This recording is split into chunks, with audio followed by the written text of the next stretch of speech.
Hi guys, I want to talk about some topics that I really like, alright?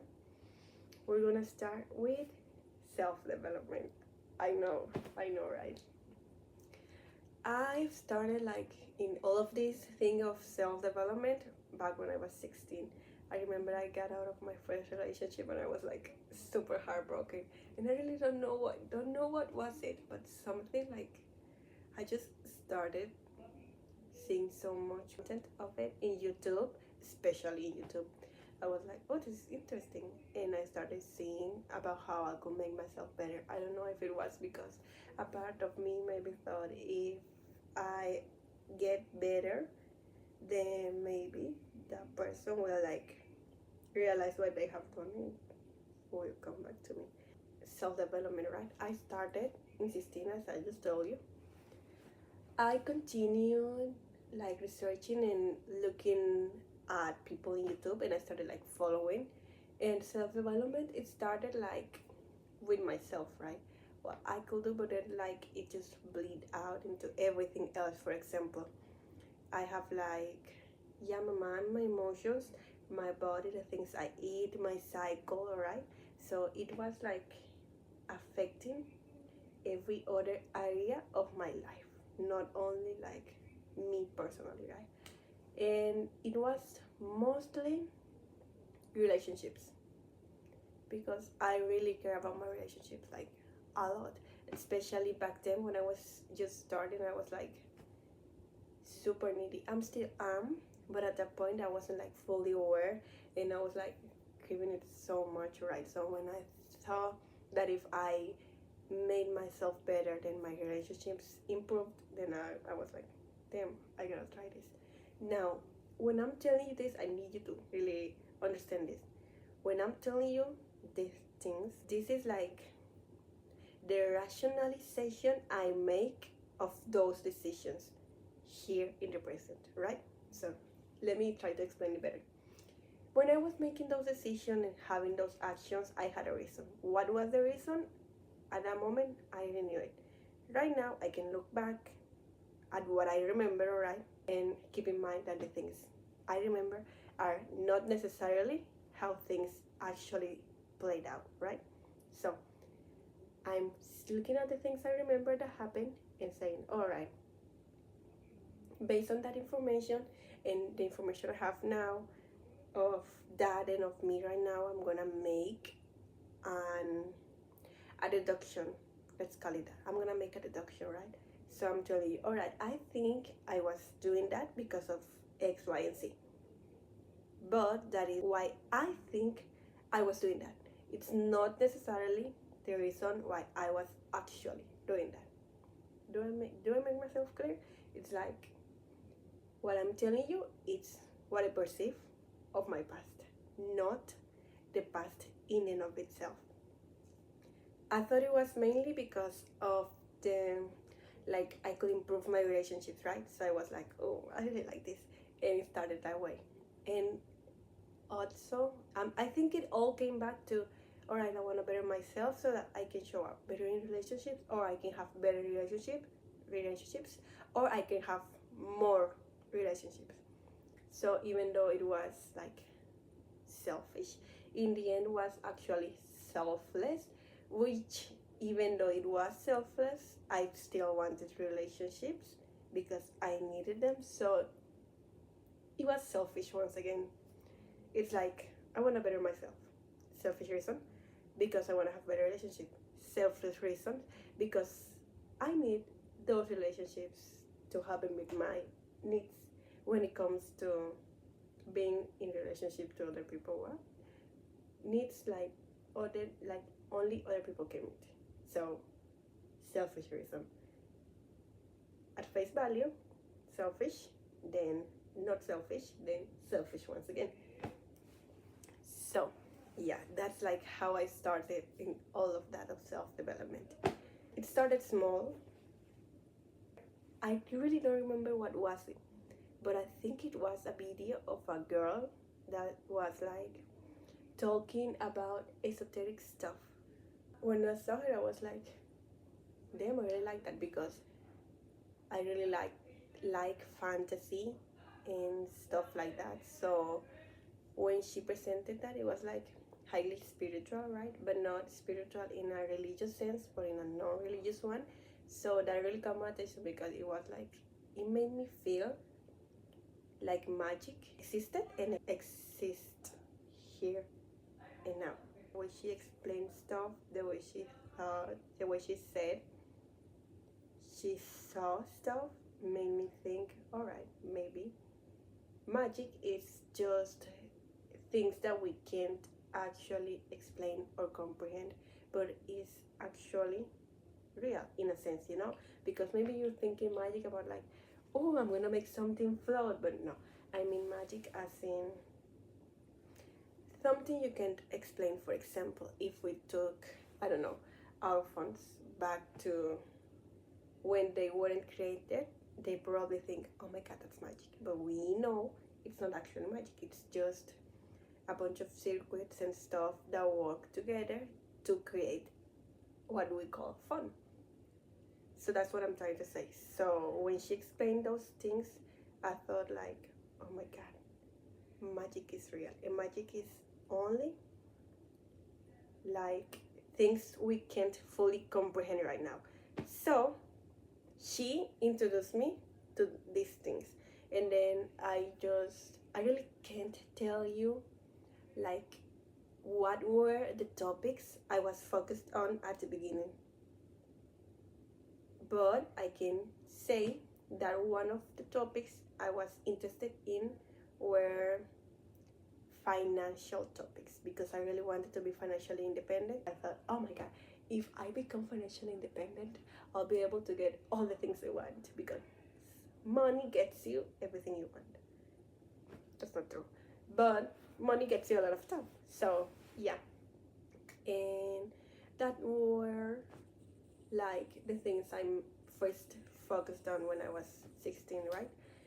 Then within self-development, I started to like focus more on a branch that I will like make a distinct topic and not leave it like inside self-development, because that was like a whole thing in and of itself, and it was relationships. I started to really focus on how can I show up as a better partner. I know it was partner because at that moment, after my first relationship was like, up to that point, 16, the first relationship I ever had with anybody that was like really good, like really great. I cannot put into words. The relationship was like so healing, so good, really, really. So after that, it was like I might have just find the thing, the thing, the thing. So, yeah, I started to focus more on relationships and how I could show up as a better person in them, because I thought, all right, if this relationship was as good, why can't my other relationships be just as good, right? And so I started in that.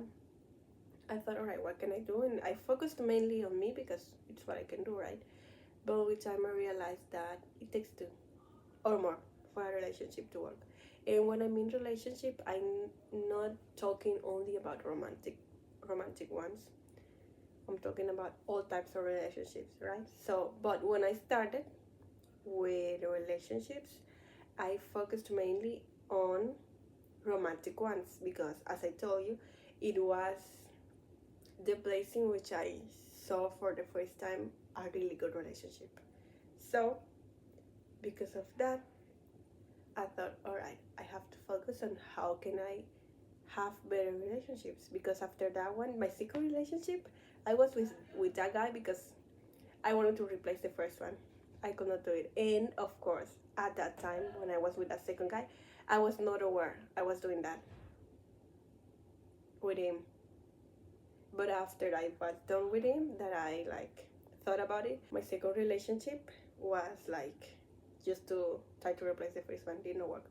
The third relationship, I'm explaining you this because I'm trying to get to the point of why I was focused more on my relationship as my second topic of interest. And I focused on them because of what I'm explaining to you, right? So my third relationship, that dude was a piece of shit. When I tell you he was not a man, he was not. He was not a bad guy. I should have started there. He was a nice guy.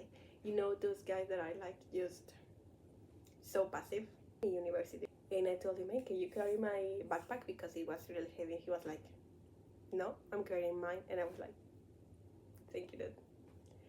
And he really didn't have that initiative at all.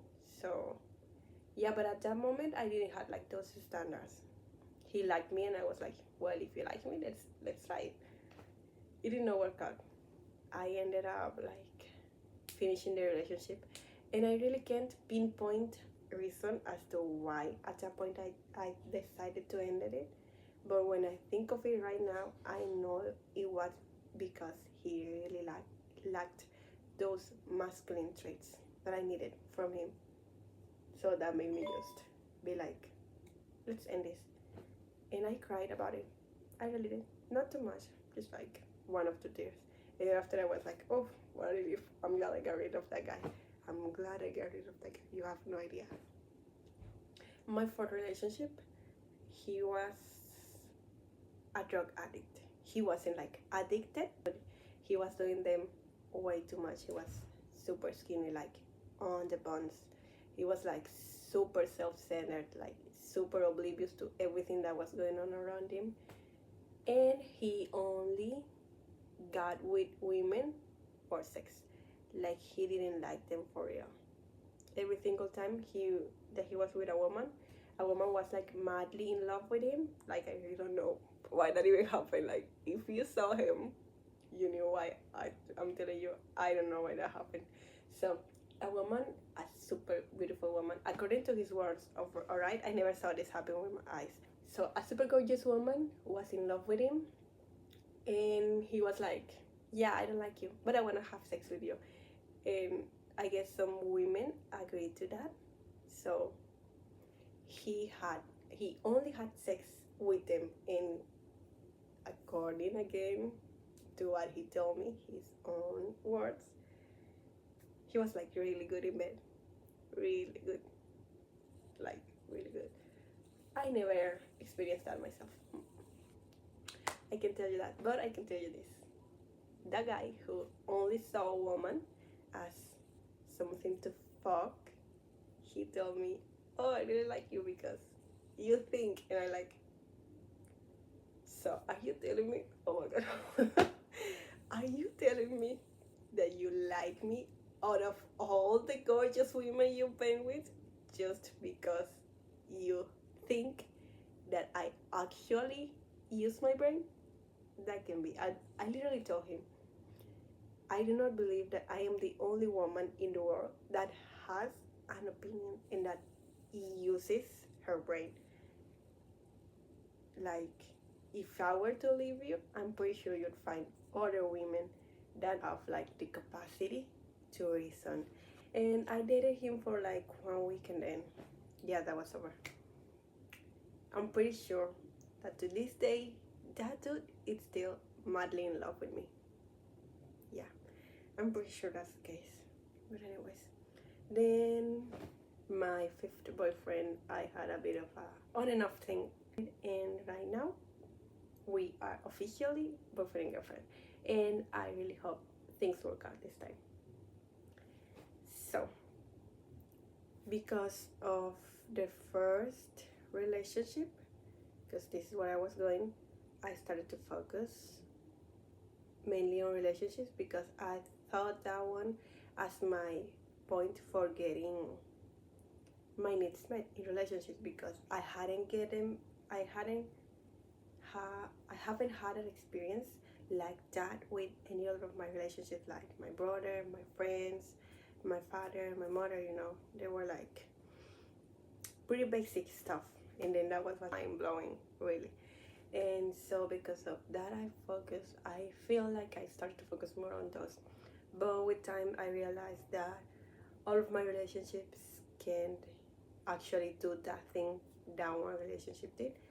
So I try to focus more on making friends, and I made some friends, and I stopped being friends with a bunch of people I was friends with because the friendship I had it just wasn't right. So I stopped having those friends and I made new friends. And then I went from where my country where I was living to this country. So yeah, and that was like my second topic that I focused on, relationships. Then my third topic, this one is gonna be a lifelong one. I know it. The other two also, but this one is gonna be super important. Menstrual cycle. So menstrual cycle. I started to focus on it, especially with my fifth boyfriend. That was like the first one I started to actually engage in intercourse, right? So I was like, let's use protection always, always, always, always, because I didn't knew nothing about it. So I was like, I don't want to be pregnant. And he wanted to do it without protection at first because he didn't have protection. So he was like, let's do it without protection. I'm like, no. I always stayed firm on that. But one day I was like, let's try it. I don't know what was going through my mind. I tried it, and guys, I loved it. I loved it. Oh my god. And I was like, let's do it again. And he was like, no, I don't want to get you pregnant. And I was, and so I started to look for ways so that I didn't get pregnant. And as one does, I stumbled across anti-conception methods, right? So, you know, the IUD, the pill, and all the stuff. The side effects were crazy. And I was not going to put up with those fucking side effects. Fuck. So I looked for all solutions. The other ones were feminine condom, then the cupping surveys. Yeah, those one like weren't doing it for me, weren't cutting it. The best one I thought I saw was like, alright, copper IUD. It won't fuck my hormones more than they already are because I have PCOS. I think it has a new name right now, but I don't remember. So I started to look, alright, let me look deeper. And I stumbled across a book. Well, there were many books, right? But there was one that it was the one that like really helped me. Taking Charge of Your Fertility by Tori Wishler. That book opened my mind. She showed me how to track my period, my whole menstrual cycle, how to know when I was fertile, when I wasn't, and how to actually take advantage of the times in which I wasn't fertile so that I could have intercourse without protection and not get pregnant. I mean, that's the best thing, and it did not fuck up my hormones. So she said fertility awareness method is not the same thing as the rhythm method, because that one like it just uses your past date of your cycle and then it calculates when you're gonna get the next cycle without any regards of your specific cycle.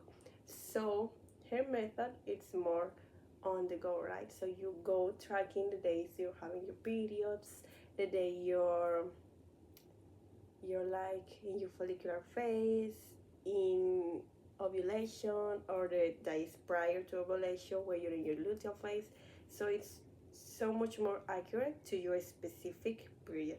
She gives a set of rules that you must follow if you don't want to be pregnant while using that method, which she says that if you follow them you won't be pregnant, because she followed them, I think she said this, she followed them like for what, 10 years, and she was like, is this method actually useful, the one she's using, the one she talks about in the book, or am I just infertile? But it worked because she then went on to have 2 kids and then she continued using the method. So I am an advocate for the method because I used it and I'm not pregnant. I've been using it for what, 2 years now, and haven't gotten pregnant. Now, I must tell you, there were times in which I did not actually use it like the way she tells you to use it. So I was risking getting pregnant by not actually following the steps. But that is just me. That's just me. But you, if you want to use it, I recommend you to follow the steps. So I also gonna talk to you about some of the other books here. Hormonal by Marty Hazelton. Wonderful. I tell you, I did not knew that when I was ovulating, I was craving different physical features in men than when I was not. Like when I was on my period or when I was on my luteal phase. Crazy. That really opened up my eyes to how my cycle and my hormones actually affected some of my taste in men and stuff like that, right? I should let you know, I'm pansexual. I like people for who they are and not like the sex they have or the gender. But my relationships, as I just told you, have been mainly with men.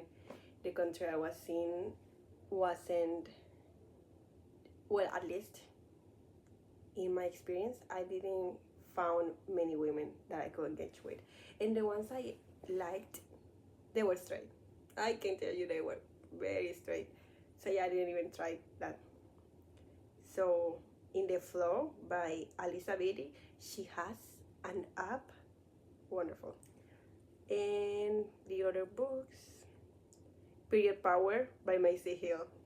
You gotta know that one. Wonderful, wonderful book. I really like it. This one is more about how you make your life around your period, which is actually the natural thing, because the other books, they come to, especially hormonal, they showed me that these things really affect me. Like, sure, I won't be going around like seeking for a mate when I'm ovulating, but it still affects my taste. So it's best to be aware of the reality and act based upon it. So basically that's what that book is telling you.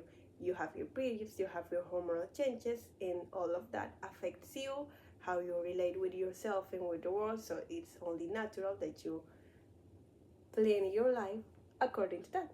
Makes sense. The period repair manual, that one I skimmed through it like super fast, because I read it when I had already read all of the other books, so it didn't tell me nothing new and nothing that I could actually act on or wanted to act in. And Woman God by Alisa, Vitti.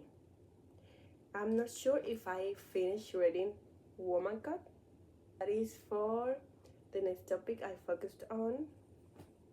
I can't tell you when exactly did I started to focus like on the second topic or on the third, but I know it started like after 16 years old. Before that, I did not focus on them at all. So when I tell you I started focusing on these topics, it's not like I started focusing on self-development, then I stopped, then I went into relationship. No, they've been like together, right? I started with this one, then I mainly focused on this one, but this one wasn't like left behind. That's what I wanted to talk about in this video, and I hope I have topics more well structured for the next ones.